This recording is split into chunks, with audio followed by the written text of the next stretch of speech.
Hi everyone, welcome to another webisode of The Good Doctor on eZeLiving.com. Today I'm here in the company of Laura Barrett, physiotherapist, and we're going to be talking about body posture.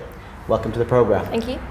Laura, as great as technology is, with the computers and all the equipment that now we can communicate, the internet, etc., it's not doing our body great service, is it? Because a lot of people nowadays are slouching behind their computers at work, and even when they go home, they put their feet up and put the computer on their tummy and just type away. It has negative impact on the back, doesn't it? It really does, the back and the neck.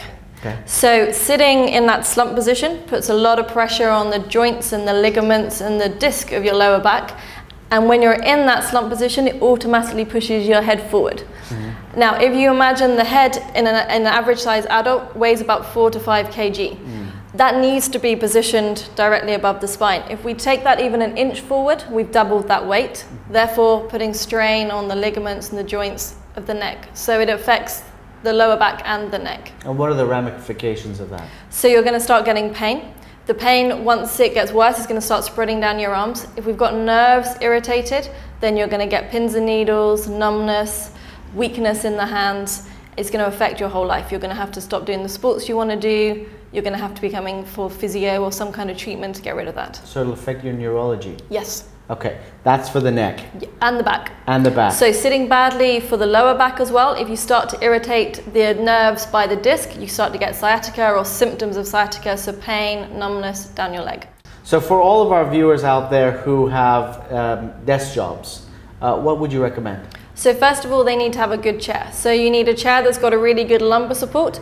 You don't want a chair that curves backwards. You want a chair that curves into your back so that it will hold you in the upright position. Right. You need it to be height adjustable so that you can get your hips and your knees at 90 degrees and you shouldn't be sitting with legs crossed. Right. Arms, if you've got them, need to be adjustable as well because you need to be able to pull yourself close to the desk. Right. There's no point having a good chair if you then spend the whole day leaning forward. So if you get yourself close to the desk, then you can block yourself with the desk and you can be working there. Okay. If you've got that lumbar support for your lower back, then automatically it will bring your head into a good position as well. So chair is important, obviously the height of the computer. So when you're sitting, elbows should be at 90 degrees for the desk and then your eyes should be level with the top of the screen.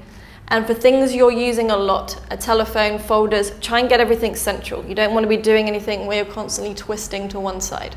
Furniture industry needs to pay close attention to this because we really don't pay attention to these things. If a chair is a chair, we'll sit on it. Yep. But we don't really focus on the angles, the position and the posture that we need to hold. Yep. In order to not have these kind of aches and pains in our back. Yep. And the good chairs are often very expensive. So what I say to patients, if your company won't buy you one of these really good chairs, you can do things to make it better. For example, if you get yourself a hand towel, roll it up into a sausage shape, you can put that behind your lower back and almost give yourself a lumbar roll, right. And that's going to make a difference. Right.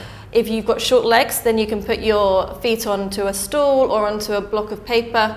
Just little things you can do, and even the padding for underneath your wrist. Right. Is going to stop repetitive strain of the wrist and the elbow. Okay, these are important tips. Do pay attention because they can help prevent back pain in the future if you haven't got it already. What about at home? At home, like you were saying, people often come in and say they lie on their beds or on a sofa in the evening in that classic C shape. You can't be doing that. If you're on the sofa or if you're on your bed, you need to be sitting as much in an L shape as you can. So use pillows, use cushions at home, and again, use that little towel rolled up. Advice I always give patients is you forget about your posture and you've got all the best intentions, but 2 hours into your work, you've forgotten what you're doing and you've slumped down. Use a little trick like sticking blue tack around different places in your office or where you work at home. So every time you catch sight of the blue tack, you change your posture. Right. Okay, because otherwise it'll be hours and you wouldn't have thought about it. That's like a reminder to yourself. That's perfect. Well, thank you very much, Laura. This was definitely insightful information. I certainly learned a lot. For all of our viewers out there, if you've got any thoughts, comments, or questions about this webisode, please leave them in the comment section down below and we'll definitely get back to you. Thanks for watching The Good Doctor on eZeLiving.com, where you can find anything and everything lifestyle.